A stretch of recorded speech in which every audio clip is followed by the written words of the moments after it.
سامعین گرامی قدر، آپ کے سامنے گزشتہ ہفتے کے اندر میڈیا اور سوشل میڈیا کے اوپر ایک عجیب و غریب واہیات قسم کا نعرہ بڑھ چڑھ کر پیش کیا جا رہا ہے۔ میرے بھائیوں، بڑی عام فہم سمجھنے کی ایک بات ہے، یہ جو آنکھ ہے، یہ جو زبان ہے، اس آنکھ کے پیچھے اللہ رب العزت نے لاکھوں کیمرے فٹ کیے ہوئے ہیں، اس کے پیچھے وائرنگ کا ایک عجیب و غریب سسٹم ہے، اس کے آگے یہ پلکیں ہیں۔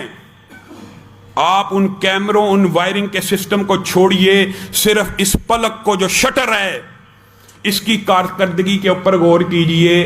1 منٹ کے اندر اگر 15 سے 20 مرتبہ بند ہوتا ہے اور کھلتا ہے، 60 منٹ یعنی 1 گھنٹے میں کم و بیش 1000 دفعہ بند ہوتا ہے اور کھلتا ہے۔ 24 گھنٹے کے اندر 24,000 مرتبہ کھلتا اور بند ہوتا ہے۔ یہ ایک دن کی کیفیت ہے۔ انسان نے جتنے تالے ایجاد کیے ہیں ان کی کیپیسٹی یہ نہیں ہے کہ 24,000 مرتبہ پوری زندگی میں کھلیں اور بند ہو جائیں۔ یہ انسانی آنکھ کا پردہ جو کسی لوہے سے نہیں بنا، ایک سکن کا ٹکڑا ہے، ایک دن میں 24,000 مرتبہ کھلتا ہے اور بند ہوتا ہے۔ یہ آنکھ آپ نے پیدا کی ہے یا اس کو بنانے والا کوئی رب ہے؟ یہ جو زبان ہے، جس تھوک سے میں اور آپ نفرت کرتے ہیں، یہ تھوک اگر زبان پہ پیدا نہ ہو، زبان تالو سے چپک جائے، انسان کی موت واقع ہو جائے۔ ایسی بیماریاں بعض ساتھیوں کو لگ جاتی ہیں، ہر وقت پاس پانی رکھنا پڑتا ہے، تھوک کم بن رہی ہے، اگر وہ نہ پیے تو مر ہی جائیں، اور اگر بے قابو ہو کے باہر لٹک جائے تو پھر رالیں بہتی ہیں۔ انسان کتنا عجیب لگتا ہے۔ یہ آنکھ اور زبان کی کیفیت ہے۔ آپ نے دل جیسے پمپ کے بارے میں کبھی غور کیا، یا گردوں کی کارکردگی کے بارے میں؟ نیفرولوجسٹ، یورولوجسٹ اس بات کی حقیقت کو سمجھتے ہیں۔ انسان جو مشین بنائے گا، جو تو نے تخلیق کی، ایک وقت کے پیشاب کے لیے لاکھوں روپیہ درکار ہے، ایک وقت کے ڈائلسس کے لیے لاکھوں روپیہ درکار ہے، اور تو دن میں 3 4 5 مرتبہ جتنی مرضی مرتبہ قضائے حاجت کے لیے جا، اللہ تیرے سے کوئی فیس نہیں لے رہا۔ اور یہ بات بھی یاد رکھیے، یہ جسم، یہ ہاتھ پیر کان، ہر چیز اللہ کی عطا کردہ ہے، اس کو ویسے استعمال کرنا ہے جیسے احکم الحاکمین نے کہنا ہے۔ اور اگر کوئی چیز تو بھی بنا لے، وہ بھی کس کے تابع ہے؟ اللہ رب العزت کے احکامات کے تابع ہے۔ یہ کہاں سے فلسفہ آیا؟ یہ اتنا عجیب و غریب فلسفہ، میں آپ کو صدق کے دل سے یہ بات بتلا رہا ہوں، صدق کے دل سے۔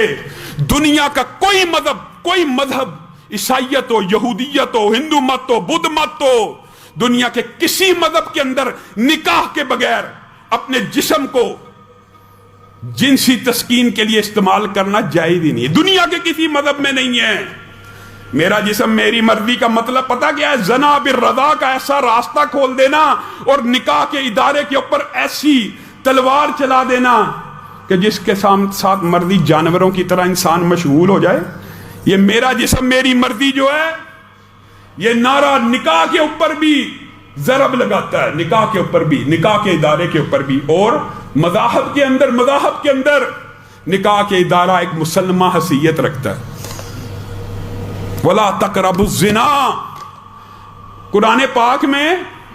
اچھا، یہ بھی بڑا عجیب و غریب فلسفہ اس موبتی مافیا اور ان عورتوں نے پلانٹ کیا ہوا ہے۔ مولوی یہ کہتا ہے، قرآن پڑھا ہی نہیں، دین سمجھا ہی نہیں، اسلام کی خبر ہی نہیں۔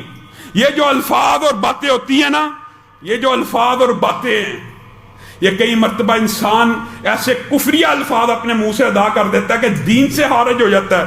بتائیے، اللہ کہہ رہا ہے، میں نہیں کہہ رہا، کوئی مولوی نہیں کہہ رہا، کلی ازواجکا وبناتکا ونساء المؤمنین، اللہ نبی کو کہہ رہا ہے کہ کہہ دیجئے اپنی بیویوں کو، مومنوں کی بیٹیوں کو اور مومن عورتوں کو کیا کہہ دیجئے؟ یدنین علیہن من جلابیبہن۔ مولوی کہہ رہا گھروں سے جب بھی باہر نکلیں پردہ کر کے نکلا کریں، اوڑھنیاں اوڑھ کے نکلا کر لے۔ وَقَرْنَ فِي بُيُوتِكُنَّ، میں مولوی کا فتویٰ ہے، کہ گھروں میں قرار پکڑو. اسلامی شریعت کے اندر اگر عورتوں کو گھروں میں قرار پکڑنے کا حکم ہے تو عقبہ بن عامر نے نبی کریم کے پاس آ کے پوچھا تھا من نجات کس بات میں ہے؟ تو یہ تو صحابی رسول ہیں، مرد ہیں، ان کو بھی نبی کریم نے کہا تھا اپنے گھر میں قرار پکڑ.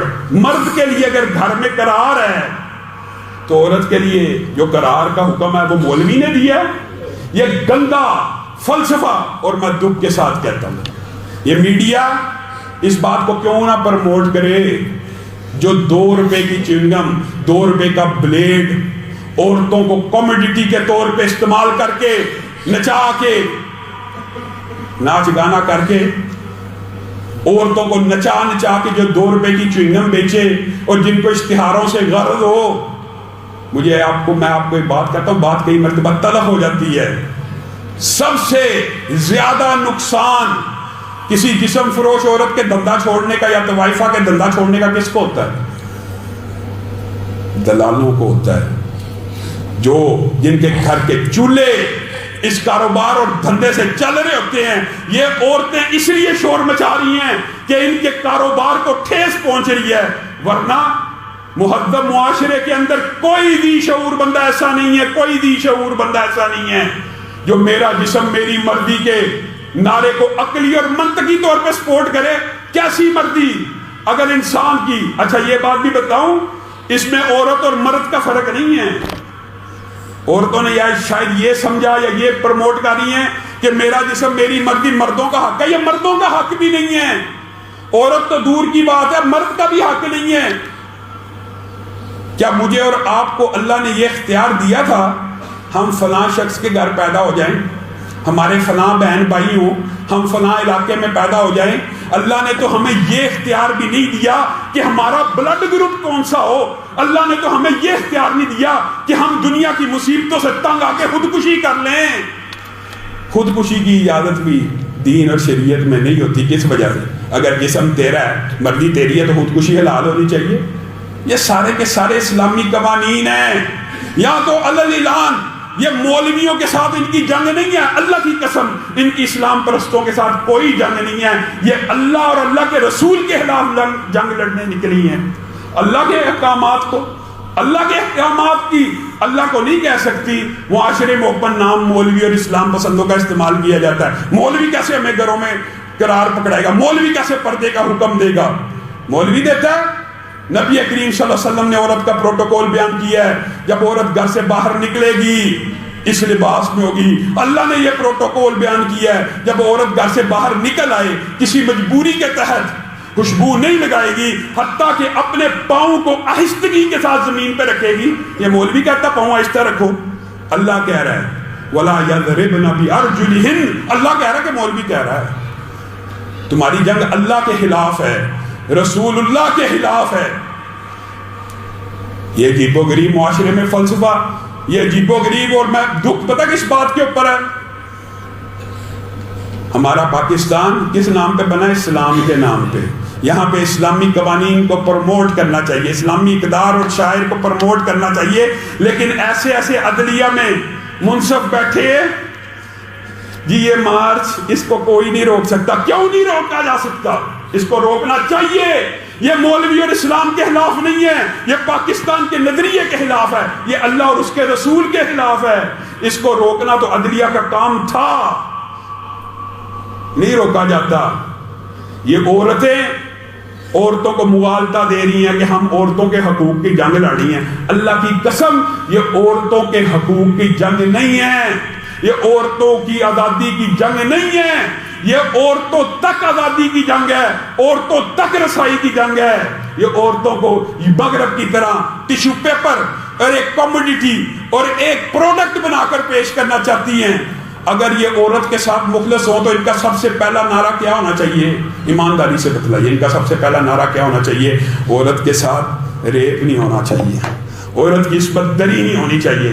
جب میں اور آپ اسلام پسند طبقہ اس حوالے سے آواز اٹھاتا ہے نا، پاکستان کے لا کے اندر اس بدفعلی کی سزا 7 سال 10 لاکھ روپے جرمانہ، ان کو چوکوں اور چراہوں میں پھانسی دو تاکہ کوئی دوبارہ غلیظ مجرم ایسا پیدا نہ ہو جائے. اگر یہ عورتوں کے حقوق کی چیمپئن ہوتی تو بتائیے بادشاہی مسجد کے نیچے، کعبہ کی بیٹی کے میناروں کے نیچے امت محمدیہ کی بیٹیوں کو جو نیلام کیا جا رہا ہے، یہ ان چکلوں کے خلاف سب سے پہلے نکلتی اور کہتی عورت کا سب سے بڑا استحصال یہ ہے کہ عورت جسم فروشی کرے، لیکن نہیں، یہ تو کوئی ریپ ہو جائے وہ کہتی ہیں اس کو سزائے موت نہیں دینی چاہیے، سزائے موت نہیں دینی چاہیے۔